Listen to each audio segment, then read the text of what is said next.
Time to bring you a taste of Hollywood right here on the liquid sofa as we welcome Coyote Ugly's pint puller, Piper Perabo, and a resident of New York City, Britney Spears restaurant. Something you'd go to? I've never been there, no. Why not? What's stopping you going? It's actually pretty far uptown, and I live really far downtown, so it's kind of a distance issue. Manoush, do you think... Now, Piper, of course, you beat Britney to the lead in Coyote Ugly. Is that why you don't want to try her potato skins? Be honest. No, it has nothing to do with that. It has nothing to do with that. Nothing to do with that. But other celeb restaurants have done well, Piper. I mean, Robert De Niro's Nobu. Manoush, there are others in New York, right, that celebs have opened.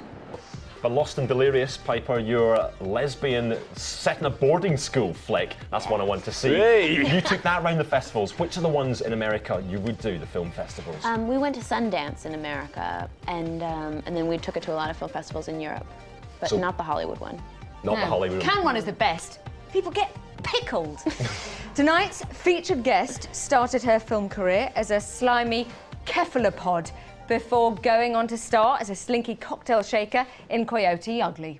Piper Perabo might sound like a type of potato, but the actress has been described as the new Julia Roberts. Her new film, Slapper, She's French, opens in multiplexes across the land on Friday. And here is the obligatory clip.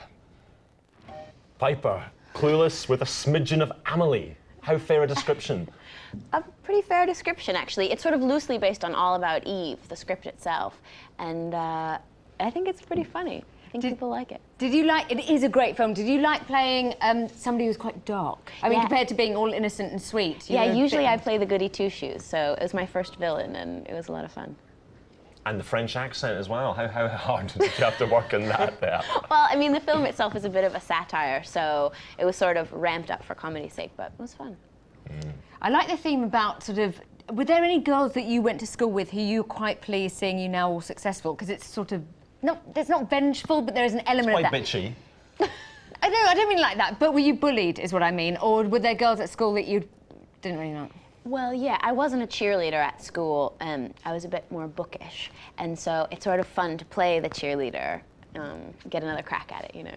Yeah. Did you get on with the girl, the other lead? Because Yeah. you two, there were some good scenes when you were very grumpy with each other, and I was like, ooh, they didn't chat at all. Yeah, Jane McGregor, who plays Starla, we got along really well. Obviously, we're sparring through the whole film, so we're at work together every day, and she's sweet, she's amazing. And the title, where on earth did that come from? That's going to fill the multiplex. The guy's going to be up there for ages with his little letters. I know, I thought they'd change the title for the UK opening, We but like slapping the French. Okay, yeah. That's allowed. hopefully they change it for the French opening. Now, in Britain, people think you are Leanne Rimes.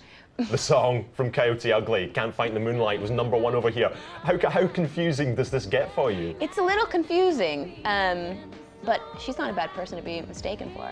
But Coyote, how important was that to you, this song and the whole film? It was really important for me. It was my big break, and sort of I learned all about shooting a Hollywood film doing this picture, and it was the first time that I came to London to do a film premiere, and I learned a lot. One that I was at as well. You were, I Yes. remember you there. You see, something Was happened really here, Jules. wild. You're sitting right here on top of the Shameless story. night driver. But you had a premiere last night in Britain and didn't invite me, so... That's outrageous. Well, he acted so crazy, the last one, they were like, don't invite him, Now I have to ask you about a rumour. Is it true that you're seeing Gwyneth Paltrow's ex, James Purefoy? No, James did come to the premiere last night, but we just did a film called George and the Dragon, the story of St. George, and I don't know that many people. And Adam Garcia from Coyote, although he lives here, he's shooting a film elsewhere. You mentioned George and the Dragon. Yeah. It stars Bill Treacher. It Who does. we know as Arthur Hey. Fowler from EastEnders. This my is gosh, I've him never in seen EastEnders. Look at EastEnders. that. What do you make of this? Oh, Bill. But he's got a big part, right? I didn't know that Arthur.